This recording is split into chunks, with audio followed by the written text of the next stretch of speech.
దోశ బిర్యానీకైతే వంకాయ బజ్జీ గోంగూర చికెను మసాలా ముంత మాలు పూరి చిట్టి ఇడ్లీ చెక్క పకోడీ ఇటకే పడక కడుపే తిడితే సబ్జా గింజల సోడా బుస్సందే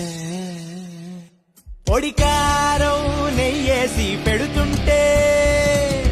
ఒక చూరే దారుల్లో నోరూరే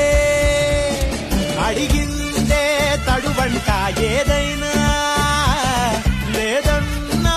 మాటంటూ రాదంట సరదా పడితే పోదాం గుంటూరే ఏ పులిహార దోశ